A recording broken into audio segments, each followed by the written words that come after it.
Today I'm going to show you how to make these really easy Keto Buffalo Chicken Taquitos. They're really tasty. They have only 3 ingredients plus some optional sour cream or ranch sauce if you like.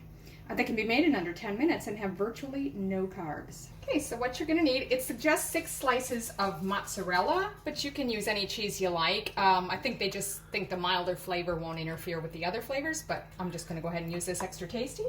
Then you'll need 1.5 cups of cooked chicken that's shredded or chunked. This is sort of cut in, it says shredded, but it's sort of thick pieces.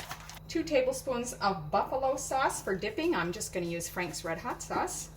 And then optional, you can use some low-carb ranch dressing or even just a bit of sour cream if you like. You're also going to need to have your oven preheated to 350 degrees Fahrenheit or about 180 Celsius. And line a baking sheet with a silicone baking mat. Now I bought these on Amazon. It's a bit large. It doesn't quite fit in my pan, so it would be up a bit funny. So I just flipped my pan over so I can lay it on the back side. So the first step is you'll want to take your cheese slices and lay them out evenly on the silicone mat. Now we're just going to pop that in our preheated oven for about 5 to 7 minutes, or just until the outside edges are browned and crispy.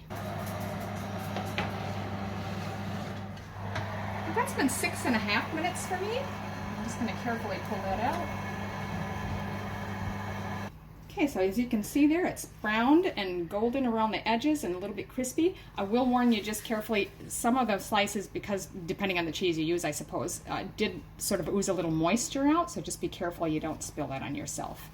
But we're going to let these sit and rest for 1 to 2 minutes just to sort of cool so we can handle them.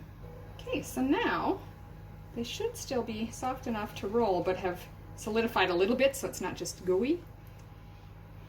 Yep, see, I can lift that right off there. So now we're just going to take the chicken and divide it amongst them. I'm going to lay it inside here on one side and then tightly roll this up to make sort of a little taquito. Keep the seam side down so it doesn't unroll, and just continue with the rest of your chicken.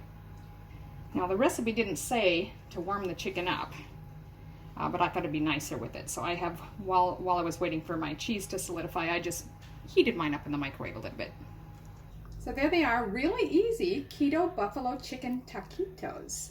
They're really tasty and so easy to make.